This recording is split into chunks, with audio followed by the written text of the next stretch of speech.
ಜವಾಹರಲಾಲ್ ನೆಹರು ಅವರ ಜನ್ಮದಿನಾಚರಣೆಯ ಸವಿನೆನಪಿಗಾಗಿ ಸ್ಫೂರ್ತಿ ಭಿನ್ನ ಸಾಮರ್ಥ್ಯದ ಮಕ್ಕಳ ಶಾಲೆ ಹಾಗೂ ತರಬೇತಿ ಕೇಂದ್ರದಲ್ಲಿ ಮಕ್ಕಳ ದಿನವನ್ನು ಆಚರಿಸಲಾಯಿತು.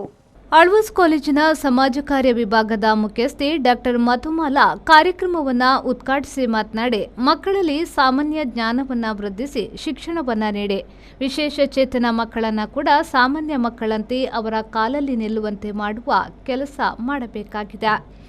ಇಂದಿನ ಮಕ್ಕಳು ಫಾಸ್ಟ್ ಫುಡ್, ಹೋಟೆಲ್ ಆಹಾರ ಪದಾರ್ಥಗಳನ್ನು ಅತಿಯಾಗಿ ಸೇವಿಸಿ ತಮ್ಮ ಆರೋಗ್ಯವನ್ನು ಕೆಡಿಸಿಕೊಳ್ಳುತ್ತಿದ್ದಾರೆ. ಈ ಬಗ್ಗೆ ಪೋಷಕರು ಗಮನ ಕೊಡಬೇಕು.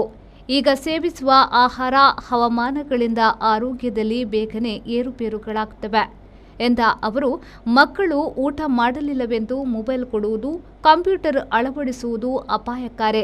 ಈ ವಿಚಾರಗಳ ಬಗ್ಗೆ ಹೆತ್ತವರು ಗಮನ ಹರಿಸುವುದು ಅತಿ ಅಗತ್ಯವೆಂದು ಸಲಹೆ ನೀಡಿದರು.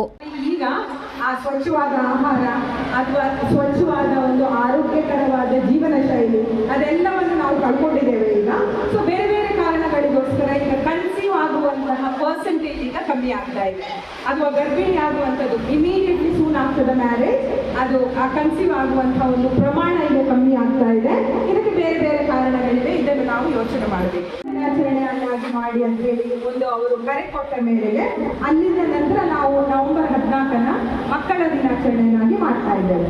ಈಗ ನಾನು ಅದರ ಕುರಿತಾಗಿ ನಾನು ಹೇಳಲಿಕ್ಕೆ ಹೋಗೋದಿಲ್ಲ, ಬಟ್ ಅದನ್ನು ನಾವು ನಮ್ಮ ಪ್ರಸ್ತುತ ಜೀವನಕ್ಕೆ ಹೇಗೆ ನಾವು ಕನೆಕ್ಟ್ ಮಾಡಿಕೊಂಡು ಮಾತಾಡಬಹುದು ಆ ನಿಟ್ಟಿನಲ್ಲಿ ನಾನು ಇವತ್ತು ಮಾತಾಡ್ತಾ ಇದ್ದೇನೆ.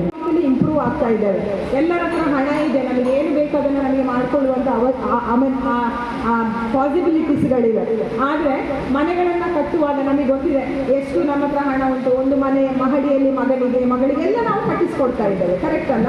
ಆದರೆ ನಮ್ಮ ಮನಸ್ಸುಗಳು ಎಷ್ಟು ಹತ್ತಿರ ಇದೆ ಈಗ. ಇಸ್ರೇಲ್ ಹೆಲ್ಪಿಂಗ್ ಫ್ರೆಂಡ್ಸ್ನ ಸುನಿಲ್ ಮೆಂಡೋನ್ಸಾ, ತರಕಾರಿ ವ್ಯಾಪಾರಸ್ಥ ಅನ್ವರ್, ಸ್ಫೂರ್ತಿ ಭಿನ್ನ ಸಾಮರ್ಥ್ಯದ ಮಕ್ಕಳ ಶಾಲೆಯ ಸ್ಥಾಪಕ ಅಧ್ಯಕ್ಷ ಪ್ರಕಾಶ್ ಜೆ ಶೆಟ್ಟಿಗರ್, ಮುಖ್ಯ ಶಿಕ್ಷಕಿ ಶರ್ಮಿಳಾ ವಾಸ್ ಈ ಸಂದರ್ಭದಲ್ಲಿ ಉಪಸ್ಥಿತರಿದ್ದರು. ಪ್ರೇಮಶ್ರೀ, ವಿ4 ನ್ಯೂಸ್, ಮೂಡುಬಿದ್ರೆ.